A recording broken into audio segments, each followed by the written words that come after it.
ప్రభు మీకు తోడై ఉన్నాడు. మరియా, భయపడకుము, ప్రభు నీకు తోడై ఉన్నాడు. దేవుని వలన నీవు కృప పొందితివి. ఇదిగో, నీవు గర్భము ధరించి ఒక కుమారుడిని కని ఆయనకు యేసు అని పేరు పెట్టెదవు. ఆయన గొప్పవాడే, సర్వోన్నతుని కుమారుడు అనబడును.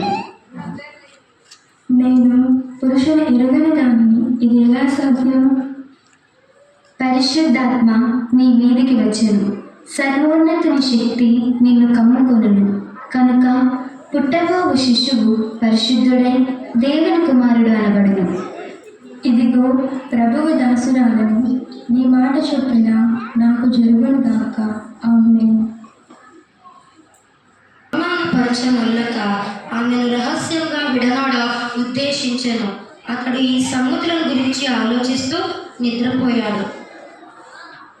కలలో దావీదు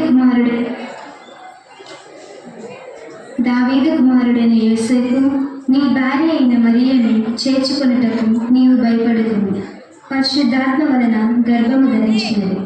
ఆమె ఒక కుమారుని కనెను. తన ప్రజలను వారి పాపముల నుండి ఆయనే రక్షించును కనుక ఆయనకు యేసు అని పేరు పెట్టును. తనకు ఆజ్ఞాపించిన ప్రకారం చేసి తన భార్యను చేర్చు.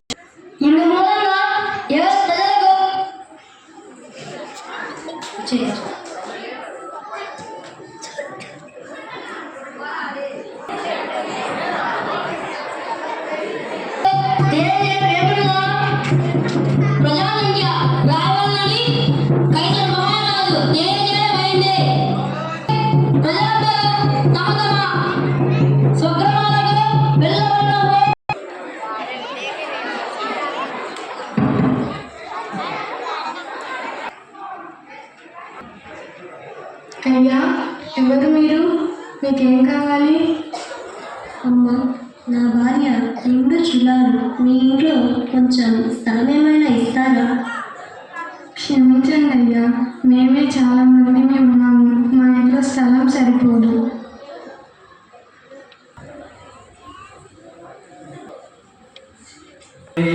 వారికి దేవుడే దిక్కు, ఆ దేవుడెప్పుడు కనిపిస్తే అదే కదా దిక్కు, అదే కదా దిక్కు. దిక్కులేని వారికి దేవుడే దిక్కు, ఆ దేవుడెప్పుడు కనిపిస్తే అదే కదా దిక్కు, అదే కదా దిక్కు. ఇంత పెద్ద పట్టణంలో ఎవరి గుమ్మమెక్కినా తలుపు తెరచుకోరు. ఇంత పెద్ద పట్టణములో ఇల్లు మాకు లేదు.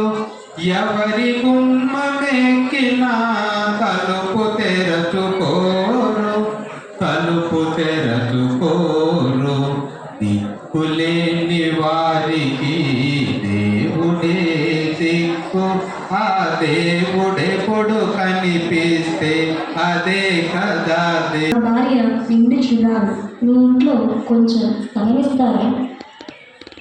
స్థలమా? స్థలం లేదేగా. ఒక నిమిషం.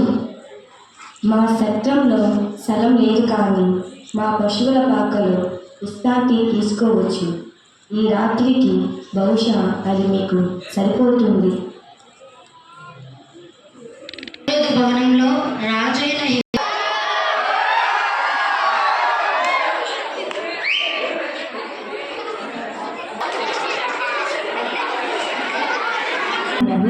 మీకోసం తూర్పు దేశ జ్ఞానులు వేచి ఉన్నారు.